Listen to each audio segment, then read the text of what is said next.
اعوذ باللہ من الشیطان الرجیم بسم اللہ الرحمن الرحیم۔ خواتین و حضرات، السلام علیکم ورحمۃ اللہ وبرکاتہ و مغفرتہ۔ پروگرام احکام شریعت اور فقہ حنفی سے متعلقہ مسائل اور قرآن و حدیث کی روشنی میں ان کے جوابات کے ساتھ ایک دفعہ پھر آپ کے سامنے حاضری کا شرف حاصل ہو رہا ہے۔ پہلا کچھ آفر کویسچنز ہیں۔ ایک کویسچن یہ ہے کہ جو معراج کی رات ہے اس میں جاگنا، عبادت کرنا اور پھر اگلے دن روزے کا اہتمام کرنا، اس کی کیا شرعی حیثیت ہے؟ دیکھیں، یہ کوئی فرض یا واجب نہیں ہے، یقیناً کوئی بھی اس کو فرض یا واجب نہیں کہتا، لیکن مسلمانوں کی ایک بہت بڑی تعداد اور خصوصاً ہندوستان پاکستان میں اس رات کا اہتمام کیا جاتا ہے، یعنی عبادت کا اہتمام کرتے ہیں، اجتماعات رکھے جاتے ہیں، ان میں بیانات ہوتے ہیں، اسی طرح نعتیہ محافل کا انعقاد ہوتا ہے اور اگلے دن لوگ روزے کا اہتمام بھی کرتے ہیں۔ اگر انہیں لازم و ضروری نہ سمجھا جائے، اس طرح لازم و ضروری سمجھنے کا مطلب ہمیشہ یاد رکھیے گا یہ ہوتا ہے کہ اگر نہیں کرو گے تو گناہ گار ہوگے، نہیں کرو گے تو آخرت میں پکڑ ہوگی۔ اگر کوئی اس نظریے کے ساتھ، اس سوچ اور نیت کے ساتھ اس رات کو جاگے اور اگلے دن روزے کا اہتمام کرے تو یہ بالکل غلط ہوگا۔ لیکن اگر کوئی صرف اس لیے کہ چلیں تمام رات سوتے رہتے ہیں، اگر اس رات میں جاگ کر اللہ تعالیٰ کی عبادت کر لی جائے اور اگلے دن روزے کا اہتمام کر لیا جائے اور اس کو صرف مستحب سمجھا جائے تو اس میں شرعاً کوئی حرج نہیں۔ ہونا تو یہ چاہیے کہ ہر رات ہی ہم جاگیں اور اللہ تبارک و تعالیٰ کی عبادت کریں، روزانہ روزے رکھیں اگر اللہ تعالیٰ ہمت دے، لیکن یہ سب سے نہیں ہو سکتا تو کم از کم کچھ ایسی راتیں، خصوصاً رمضان کی راتیں اور پھر سال بھر کے اندر کچھ ایسی راتیں کہ جن میں اگر انسان انہیں فرض یا واجب، یعنی ان میں قیام، ان میں عبادت کو فرض، واجب، لازم سمجھ کر نہ کرے، صرف مستحب سمجھ کے کرے تو اس میں شرعاً کوئی حرج نہیں ہے۔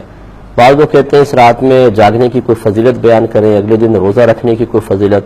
تو ایسی کوئی فضیلتیں قرآن و حدیث میں بیان یقیناً نہیں ہوئی ہیں، اگرچہ منع بھی نہیں کیا گیا ہے۔ تو یوں نہ تلاش کریں، پھر یہ ہوتا یہ ہے کہ جب آپ اس طرح کے کویسچنز کرتے ہیں، ہر ایک سے کرتے ہیں، تو پھر کچھ لوگ الٹی سیدھی مطلب غلط قسم کی باتیں بنا لیتے ہیں، وہ پوسٹ وغیرہ کر دیتے ہیں، ہم سمجھتے ہیں کہ جی یہ اسی رات سے متعلق قرآن میں یا حدیث میں بیان ہوا ہے، اور اس طرح غلط فہمیاں عام ہوتی ہیں۔ بس یہ سمجھ لیں کہ اس رات میں عبادت کرنا فرض یا واجب نہیں تو منع بھی نہیں۔ تو اگر کوئی کرنا چاہے بہت اچھی بات ہے، جو نہ کرنا چاہے ساری رات سوتا رہے اسے کوئی ملامت نہیں۔ اگلے دن روزہ رکھنا چاہیں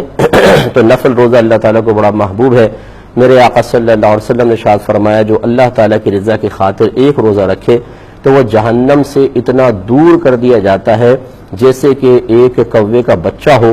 اور وہ اڑتے اڑتے اڑتے ساری زندگی حتیٰ کہ مر جائے، جتنا فاصلہ وہ طے کرے گا اسے اللہ تعالیٰ جہنم سے اتنا دور کر دے گا۔ تو کوے کی زندگی سنا ہے کہ بڑی لمبی ہوتی ہے، تو لہٰذا یہ سمجھانا مقصود ہے ایک حصی مثال کے ذریعے کہ اللہ تعالیٰ ایسے شخص کو جہنم سے بہت دور کر دیتا ہے۔ تو آپ یہ کہہ سکتے ہیں اگر کوئی کل کا روزہ یعنی معراج کی رات سے اگلے دن روزہ رکھتا ہے تو اس کو اللہ تعالیٰ یہ اجر و ثواب بھی، برکات سے بھی نواز دے گا۔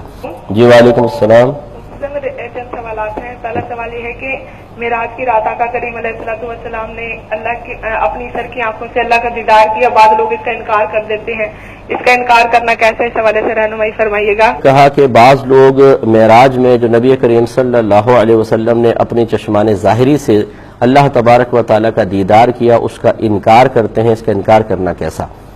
دیکھیں، چونکہ دیدار الہی احادیث سے ثابت ہے، حضرت ابن عباس رضی اللہ تعالی عنہ کی روایت کے مطابق سرکار نے 2 مرتبہ اللہ تعالیٰ کو ظاہری آنکھوں سے اپنے دیکھا ہے۔ تو چونکہ حدیث میں ہے تو اس کا اگر کوئی انکار پرٹیکولر اس حدیث کا انکار کر دیتا ہے تو معاذ اللہ اس کو کافر تو نہیں کہیں گے، اس کو زیادہ زیادہ آپ یہ کہہ سکتے ہیں کہ چونکہ جمہور علماء کا مذہب یہی ہے کہ نبی کریم صلی اللہ علیہ وسلم نے اپنے چشمان ظاہری سے اللہ تعالیٰ کو دیکھا، تو ان کی مخالفت کی وجہ سے یہ تھوڑا سا گمراہ ہے، لیکن اس میں کوئی شدت سختی کرنے کی حاجت نہیں ہے۔ اور یہ جو روایت پیش کرتے ہیں کہ سیدہ عائشہ صدیقہ رضی اللہ تعالی عنہا نے فرمایا کہ جس نے یہ کہا کہ نبی کریم صلی اللہ علیہ وسلم نے اپنے رب کو دیکھا اس نے بہت بڑا جھوٹ باندھا، کیونکہ کوئی آنکھ اللہ تبارک و تعالیٰ کو نہیں دیکھ سکتی، لا تدرکہ الابصار۔ پھر وہ آیت سیدہ عائشہ صدیقہ رضی اللہ تعالی عنہا نے پڑھی۔ پھر اس حدیث کو پیش کرتے ہیں کہ دیکھیں سیدہ عائشہ تو منع کر رہی ہیں۔ سوال یہ پیدا ہوتا ہے کہ سفر معراج کب ہوا تھا اور اس وقت سیدہ عائشہ صدیقہ رضی اللہ تعالی عنہا کی عمر مبارکہ کتنی تھی، ذرا یہ بتائیے۔ تو اس وقت تقریباً آپ 3 سال یا 4 سال کی ہوں گی، اتنی چھوٹی عمر تھی۔ دوسری بات یہ ہے کہ نبی کریم صلی اللہ علیہ وسلم نے اگر اس رویت کا اپنی زبان سے انکار کر کے سیدہ عائشہ صدیقہ رضی اللہ تعالی عنہا کو بتایا ہوتا، تو جب آپ سے پوچھا گیا کہ کیا سرکار نے اللہ تعالیٰ کو دیکھا، اور جواب میں سیدہ عائشہ نے فرمایا کہ جس نے ایسا کہا اس نے جھوٹ کہا، تو وہ فوراً اس حدیث کو پیش کرتی ہیں کہ مجھے تو خود نبی کریم نے بتایا کہ ایسا نہیں ہوا۔ ایسا نہیں ہوا، بلکہ انہوں نے اپنے قیاس، اپنے اجتہاد سے ایک آیت سے استدلال کیا ہے کہ دیکھیں اللہ تعالیٰ فرماتا ہے کوئی آنکھ اس کو نہیں دیکھ سکتی، لہذا معلوم ہوا کہ سرکار صلی اللہ علیہ وسلم نے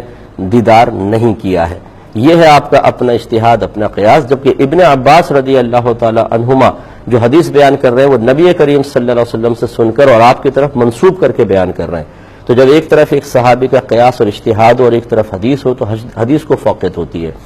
پھر سیدہ عائشہ صدیقہ رضی اللہ تعالیٰ نے تو ویسے چھوٹی، اور پھر گھر میں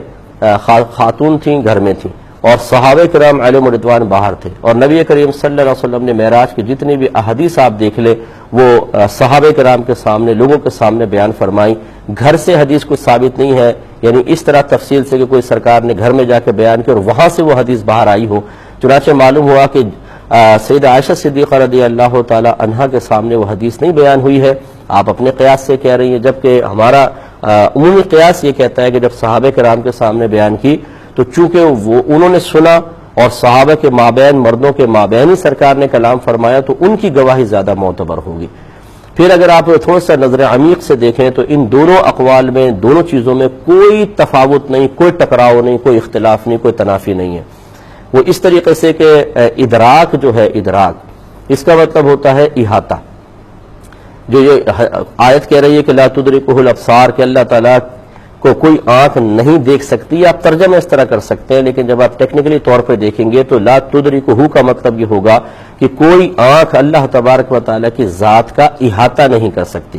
یعنی اس طرح ہم اللہ تعالیٰ کو نہیں دیکھ سکتے کہ اس کی ذات پوری نگاہ کے دائرے میں آ جائے۔ جیسے یہ پین ہے، یہ میری نگاہوں کے دائرے میں پورا نظر آ رہا ہے، آپ کو بھی آ رہا ہوگا، لیکن اگر میں اپنا ہاتھ اپنی آنکھ کے بالکل سامنے کر کے دیکھوں تو ہتھیلی اب بھی نظر آئے گی، لیکن میری آنکھ کی روشنی یا میری آنکھ کی جو بینائی ہے وہ پوری ہتھیلی کا احاطہ نہیں کر رہی، نظر آ رہا ہے لیکن احاطہ نہیں ہے، ایک مختصر حصہ نظر آ رہا ہے۔ تو بس ان دونوں میں کوئی ٹکراؤ نہیں۔ نبی کریم صلی اللہ علیہ وسلم نے جو بیان فرمایا کہ میں نے اللہ تعالیٰ کی زیارت کی، اس سے مراد یہ تھا کہ اس طرح دیدار کیا کہ آنکھ نے احاطہ نہ کیا۔ اور میری والدہ سیدہ عائشہ صدیقہ رضی اللہ تعالیٰ عنہ جس رویت کا انکار کر رہی ہیں وہ رویت ہے کہ جس میں آنکھ اللہ تعالیٰ کی ذات کا احاطہ کر لے۔ تو آپ اندازہ کر لیں کہ رویت کا دونوں جگہ انکار نہیں ہے، اگر ادھر اقرار ہے تو وہ اقرار کے احاطے کے بغیر زیارت، اور سیدہ عائشہ جس دیدار کو منع کر رہی ہیں وہ ہے جو